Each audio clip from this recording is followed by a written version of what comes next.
For the first time in 70 years, the world is human-run. All the satellites in the sky went dark. The AI systems froze. Planes landed one by one. Cars stopped in the middle of the road. It was as if the entire world was holding its breath. It started with a routine software update on Starlink's satellite internet system, but something went wrong. Hundreds of satellites lost power, and one by one, they all went dark. It didn't take long for people to realize that something was very wrong.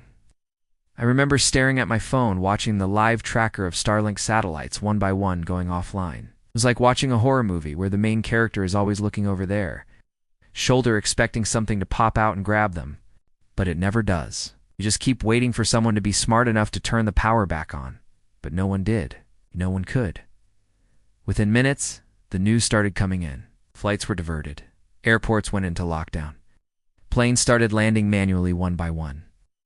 I watched this video of a pilot landing a plane manually for the first time in his life. And you can see how shaky his hands are. He'd never done it before. No one had in 70 years. There were reports of cars stopping in the middle of the road, boats drifting off course, traffic lights going dark. The internet started to go down. People started panicking.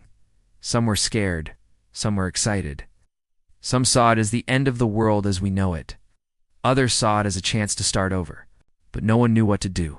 No one had ever been in charge of the world before. I walked outside and looked up at the night sky. It was beautiful. Stars were shining brighter than I'd ever seen them. The Milky Way stretched across the sky like a river of light. It was amazing. And then I heard it. Crickets. For the first time in my life, I heard crickets. And then I realized how quiet the world was. The silence was deafening. It was like being on the set of a movie after the cameras had been turned off. It was peaceful. It was beautiful. But it was also terrifying. What if it never ended? What if we never got the world back online? What would happen then? We survived 72 hours. And during that time, we did a lot of things we'd never done before. We talked to each other. We played games. We cooked meals over an open fire. We slept under the stars. But eventually the world started to come back online, piece by piece, system by system.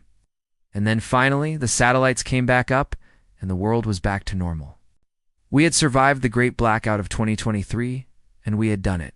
Without any help from AI, we had done it the old-fashioned way, the human way. When the sky went silent, we learned something about ourselves. We learned that we are more resilient than we think. We learned that we are more capable than we think. And most importantly, we learned that we are more human than we think.